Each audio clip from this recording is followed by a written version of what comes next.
fraternity? Do you guys want to come in? I don't think we should. Who's Batman to you? Christian Bale. Michael Keaton is Batman to me. I'm Batman. No, dude, I'm Batman. This is what Batman sounds like. It's 4 in the morning. Call the cops. You have no idea what you started. A little dramatic. Sorry, my ball just got in your face. Are we even now? Yeah, we're even. Neighbors, rated R. And welcome to Time About the Movies, everybody. Today we are taking a look at the 5 films that make up May 9th, 2014. A lot of them were not very good, with a couple of exceptions that we'll get to in just a little bit here. But let's start off with the biggest new release of the weekend, and that is, of course, Neighbors. You have Kelly and Mac, played by Rose Byrne and Seth Rogen, who are settling down in the quiet neighborhood with their unborn child until frat brothers move into the house next door. And Teddy, played by Zac Efron, who's the president, and Pete, who's his right-hand man. And they're quick to accept friendship when Kelly and Mac introduce themselves as the neighbors. Now after that, though, Mac asks Teddy to lower the fraternity's noise, even accepting the invitation to the party one evening when Teddy goes back on his word to keep the partying down. Mac calls the police to deal with the problem. The police quickly blame Mac for their presence, and the war begins. As the families feud with the frat brothers, things get hilariously dangerous as the fraternity ends up on thin ice with their college. After receiving their final warning of being placed on probation, Mac and Kelly pull the prank so ingenious that Teddy and Mac are forced to respond. All hell breaks loose, from Robert De Niro's parties to crazy Christopher Mintz-Plasse having sex in the bushes. This comedy shows how things can go wrong really quickly with a family and a frat house becoming neighbors. Now, is it just me, or does this remind me of that Dan Aykroyd, John Belushi movie of the same name called Neighbors? The movie that you never even heard of until I probably mentioned it to you. Back in the day, I never really enjoyed it, but I've watched it again recently. It's not as bad as I made it out to be. I made it out to be this terrible movie, but the more I realized it with John Belushi's movies back in the day, he never played the same character in all of his movies. When you look back at his movies like Continental Divide, the drama he did with Carrie Fisher, I think it was Boyfriends or something like that. And this movie too, which is funny because it's Dan Aykroyd and John Belushi swapping the roles you would expect them to play. Dan Aykroyd's playing the obnoxious neighbor, and John Belushi's playing the straight guy in it. And yeah, I was actually kind of surprised at how much I found this movie enjoyable more recently when I watched it again. It's actually not that bad that I made it out to be, but I brought it up because when I did my original review for it, I called that one a terrible movie and said that this one is definitely a lot better than that. I would still say that, but this one, but I will say that I'll give the 81 Neighbors movie more credit for actually being more fun overall than I thought it was beforehand. Going back to this movie, though, this was a really, really funny movie. I mean, you saw me kind of snickering at the end of that trailer there. That bit where Seth Rogen is sitting down in his work chair, and then it just blows up and he goes right into the ceiling. Like, that moment, which is followed by another really funny moment after that, which is not in that commercial. That's one of my favorite moments in the movie, man. Just how it just comes out of nowhere and just takes you completely by surprise, and it's just... I mean, this is a funny movie, man. It's one of those movies that does start off slow. The first 10 minutes of Rogen and Byrne being that most obnoxious couple ever really did get annoying pretty quickly, but as soon as the frat comes in, then the movie kicks into high gear and was nothing but straight up hilarity for the majority of the film. Not to say that I didn't like the two of them in this movie. Far from it. I thought they were actually pretty good, but that first 10 minutes where they're just using stupid phrases, doing the couples things, like they're trying to have sex while the baby keeps looking at him, it's just kind of like, it's that awkward comedy that just does not work. And we're going to get to another movie after this that is nothing but awkward comedy, and it's on that type of a level, but like I said, it's better after that, but I'm sorry. I think parents who just had a child would be smart enough to try to have sex away from the child. You have a baby monitor for a reason. Put them in the room and then go to town. And if the baby starts going up, it's just like, hey, we gotta stop for a second because the baby's going up. It's like, I mean, it's one of those things where it's just kind of like, yeah, it made me look at this and go like, oh god, is this movie gonna be really torturous to watch? But no. Once the frat came into the picture, then the movie started getting good again.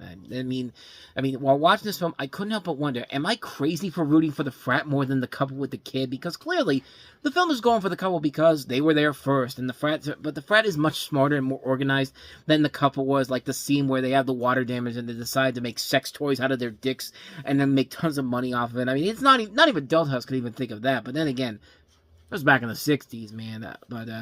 And surprisingly, who broke out and had the best moments in the film was Zac Efron. I mean, I've always thought he was a great actor, even in movies that were not that great. You know, Charlie St. Cloud's one of those examples. But he was great in stuff like 17 Again, Me and Orson Welles, Liberal Arts. And he had been kind of on a downward spiral since then. And, you know, he started the year off in one of the worst movies of the year, that awkward moment. But, man, he's back in full force in this movie. He carries the film along with delivering some of the funniest moments in the movie. This is the movie where you want to see him play that jackass we saw in that awkward moment. And here he does everything he does in that movie would have been fine, because that's the kind of character he is, but not in the serious comedy like that awkward moment. And another person that really did surprise me was Dave Franco. And keep in mind, he was still kind of a rising star at this point. You know, he had just come off of his work on the last season of Scrubs, and then he was on 21 Jump Street. But he really does give a very good and very funny performance. And luckily, he's been used in other films since then, not just comedies, but more recently in horror films, like the movie he did with Alison Brie Together. But, you have a lot of good comedic actors in this movie, too. Ike Barinholtz, Carla Gallo, Christopher Mintz-Plasse, Gerard Carmichael, Lisa Kudrow, Hannibal Buress, Jake Johnson. For some reason, Natasha Leggeri's in here for like a 5-second cameo. I mean, she might have been reprising that character she did on It's Always Sunny in Philadelphia, where she was one of the strippers who was giving Charlie a free lap dance after his leg injury. This is like way back in the early days of It's Always Sunny in Philadelphia. Like the first episode of season 2. It was actually the first one with Danny DeVito joining the cast, but that's another thing altogether. But the comedy ranges from the gross out humor, such as the scene where Seth Rogen has to milk the booze out of Rose Byrne's tits, which is actually a lot more funnier than how I described it, to the Looney Tunes style humor, like that airbag scene. That is just so damn hilarious. A lot of these jokes work very well. You got another great one where they have Jason Mantzoukas, Dirty Randy from The League, telling Rogen and Burr that their daughter had HIV, is what would have happened if the condom she had been eating had been used, and Rose Byrne's reaction to hearing that is just straight up priceless. When I heard that for the first time, I was laughing my ass off big time in this. I mean, this is a really, really funny movie, man. It was one of the strongest and funniest comedies I'd seen in a long, long time, and I had just seen the Lego Movie, and that's one of those great movies I saw in 2014. It's right up there with stuff like Ted. It's just a really funny movie with a lot of great jokes. Great performances from the actors, a great story, just a really great solid comedy. It's a great movie, man. I enjoyed the hell out of it. It's worth checking out. So what's that other movie that had nothing but awkward comedy? Well, it's a movie made by a Christian company, so that should give you your first warning sign right there. It's Mom's Night Out. Even the title sounds generic as hell. Mom, Beck's playing in the toilet again.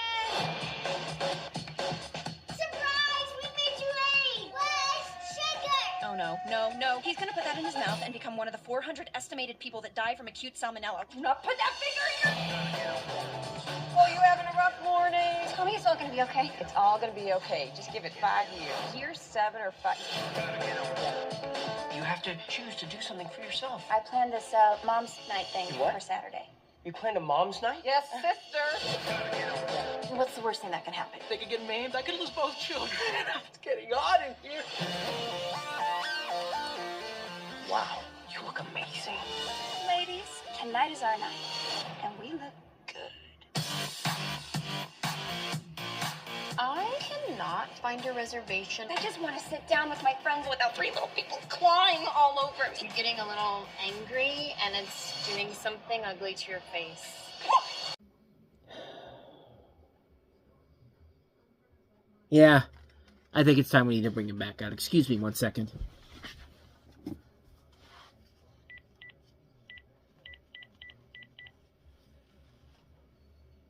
Yeah, I think you need to come back. Comedy. Because this is exactly the type of movie where he has to come back into play here. Oh my god, what the hell is this movie's problem? Well, first of all, this is directed by the Erwin brothers, the same people who are now kind of the kings of Christian movie making, because these are the guys that just recently did Jesus Revolution, American Underdog, which was probably the best overall film, the Kurt Warner movie, I can only imagine. And this is what happens when you when you try to be a raunchy night out comedy, but it's made for the faith-based audiences, and it fails miserably, to the point where even the faith-based audiences don't want nothing to do with this. This movie centers around three moms attempting to get away and have a nice night out together, and the pandemonium that ensues as everyone's plan goes awry. It's basically a faith-based version of Adventures in Babysitting and Date Night. Like, who the fuck wants to see that? And I'm sorry for swearing like that, but I'm sorry. Who wants to see that? I mean, the problem with this whole thing is that you have to have a movie where this is the type of movie where the comedy has to come from the misery of the situation in general. That's why movies like Adventures in Babysitting and Date Night worked as well as they did. You can't make a movie where the comedy has to be about misery when you're making a faith-based movie. It just doesn't happen. It's just and you see it in the trailer right there. It's nothing but bad, lame comedy, and people just talking fast for no particular reason. Because if you talk fast, that's actually supposed to be very funny to these people, and no, it's not. There's just nothing about this film that's funny or hilarious or just worth it. It's a waste of time and your patience and your money, because this is a film that has nothing of value to it whatsoever. Just go and watch Adventures in Babysitting and Date Night. I mean, there's no reason to watch this film. It's so bad that even the Christian audiences this thing was targeted for said, "Oh, we're not going to go see this." Like, it flopped pretty hard at the box office. So yeah. That's your first mistake right there. Is that if you can't even make a movie for your target audience that they're going to enjoy, then it shouldn't have been made in the first goddamn place. Again, sorry for swearing, but yeah, that's the god honest truth here. So, yeah, not a good movie at all. Mom's Night Out. So let's go ahead and we're keeping up with the shit train this week, and that is with the animated feature Legends of Oz: Dorothy's Return. I smell flying monkeys. Run! That's the plan. This May, Don't mess with the jester. Where are my friends? start your summer I can't take this off ever. with a blast. Want some of this? Lion, coming through.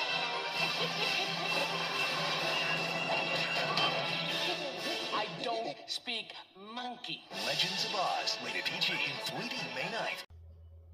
You know, for those people back in 1985 that were so pissed off at the fact that how dare Disney make a Wizard of Oz sequel that's as dark as hell, and you know, like, and it's just like, the more I see these movies that try to capture the spirit of Wizard of Oz in between this and in between Return to Oz and Wicked, the more I'm just like, yeah, you deserve to rot in hell for even getting mad about Return to Oz, because this is the biggest insult to the Wizard of Oz, bar none.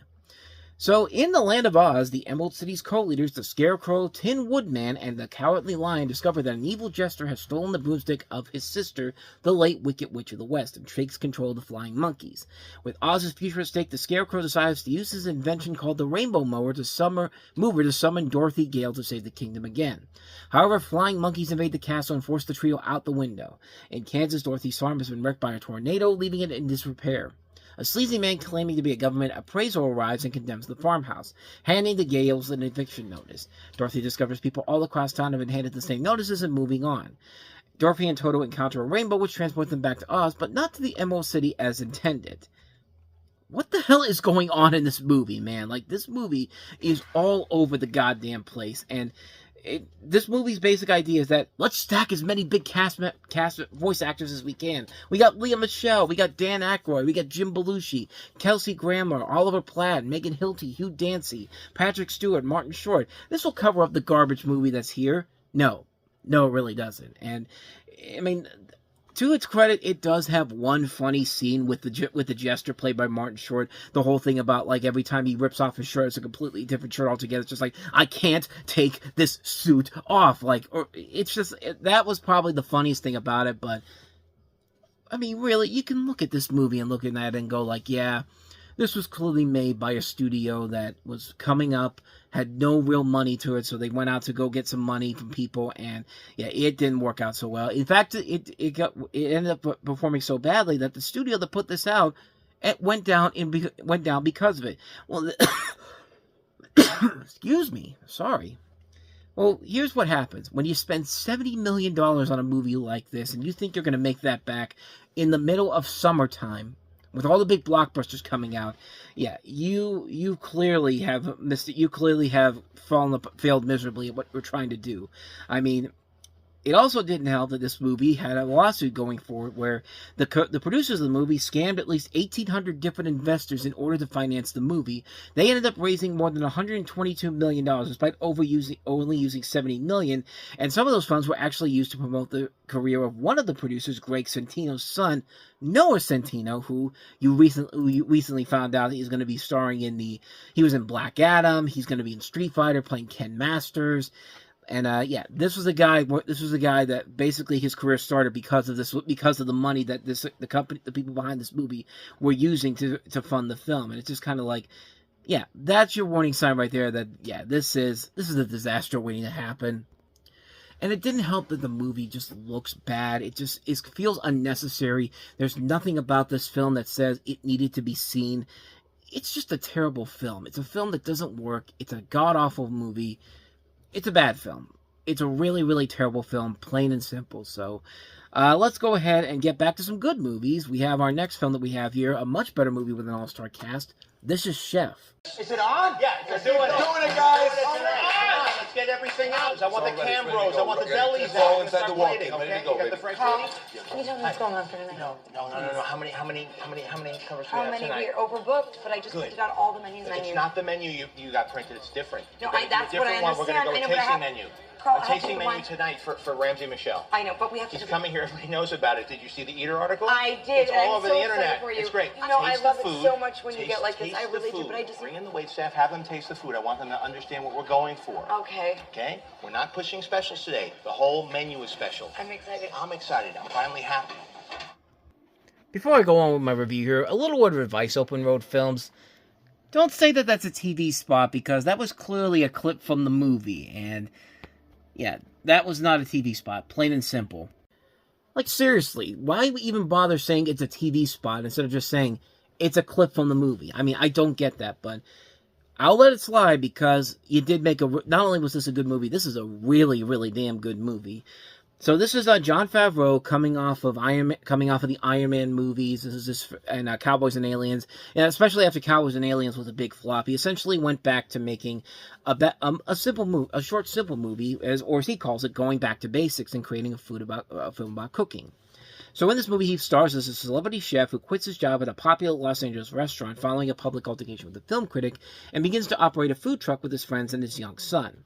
You have a cast that also includes Sofia Vergara, John Leguizamo, Scarlett Johansson, Oliver Platt, Amy Sedaris, Bobby Cannavale, MJ Anthony, Dustin Hoffman, and even Robert Downey Jr. is in the film as well.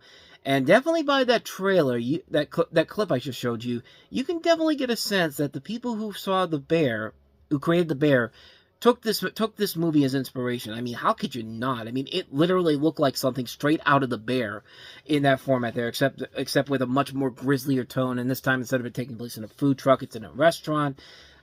Bear's pretty awesome, and so is this movie. It's a really good film where the actors really do show off what they can do as well. It's a really smart, funny script overall by Jon Favreau, and again, it's a nice return to form for him after coming off of something as underwhelming as Cowboys vs. Aliens, and it's basically, a return to form for him with this particular film, Cowboys and Aliens.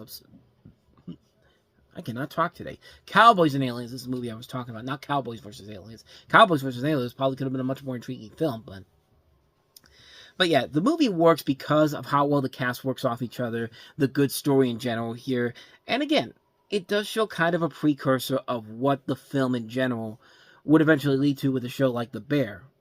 I think it's a very entertaining film. I think it's a well-made film. Definitely one of Jon Favreau's best films in general. I got John Harbaugh on the mind because I'm watching NFL Network after the games today, but I digress. But bottom line, Jon Favreau's Chef was pretty awesome. Let's just go with that. How about that? Good film, really good film overall. Highly recommend checking it out. So with all that said, let's go ahead and move on to our last film that we have here, and that is Gia Coppola's newest film at that point, Palo Alto. You're young. You don't know why you do things. But there's always a reason.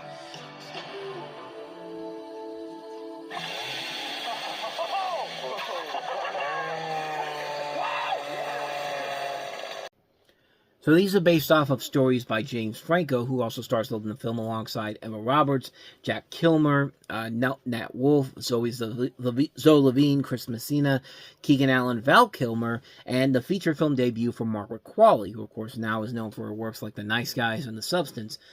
And this movie concerns a group of disaffected teenagers in a California suburb dealing with lust, boredom, and self-destruction. Now, I touched on Gia Coppola recently because she made a really good movie with The Last Showgirl. The first two films she did were not the greatest overall. I think out of the three films she did, this is probably my second favorite of the one, even though I think The Last Showgirl definitely is the strongest one, and Mainstream's kind of like the third one on here. I think it's fine overall. It does show a lot of promise of what she can do as a director here. And it's a real good showcase for these young actors, especially Emma Roberts, Nat Wolff, Zoe Levine. A lot of good young performances in here. You also have Talia Shire showing up in the film as well. It's a good movie overall. Not a great film, but definitely a film that has a lot of good stuff about it, especially with the performances and just getting a sense of you being in the city with these characters and you're getting attached to what they're going through here. I thought the film worked very well. I think it's an enjoyable movie. Not a great film overall, but I like it. Palo Alto is definitely one worth checking out. And thus, with all that said, we wrap up another episode of Time About the Movies. And the next time we meet, we take a look at two movies. We have Gareth Edwards' Godzilla, which was a movie that was heavily hyped to be the film that was finally going to fix Godzilla after 16 years of the Roland Emmerich movie being etched in our memories. And it did, but not without its complicated issues, specifically the fact that Godzilla is not even the star of his own movie. It's basically Walter White. Hey, Jesse Pinkman was in a movie this spring, so I guess Walter White's got to have his leading role in this movie. But we'll take a look at that, and we'll also take a look at Jon Hamm starring in $1 Million Arm, the latest Disney feature from director Craig Gillespie. So, Disney sports film directed by Craig Gillespie. So, two films to take a look at next time around, and we'll delve into those next time on the show here. That'll be tomorrow. But, with all that said, thank you so much for watching this. I hope you enjoyed it. If you did, please go ahead and do me the honors of hitting that like button, that subscribe button, and that notification button. Also, don't forget to check out our playlist, and don't forget to check out the previous episode we did. So, with all that said, whether it's in the past, the present, or the future, I will see you at the movies. Take care.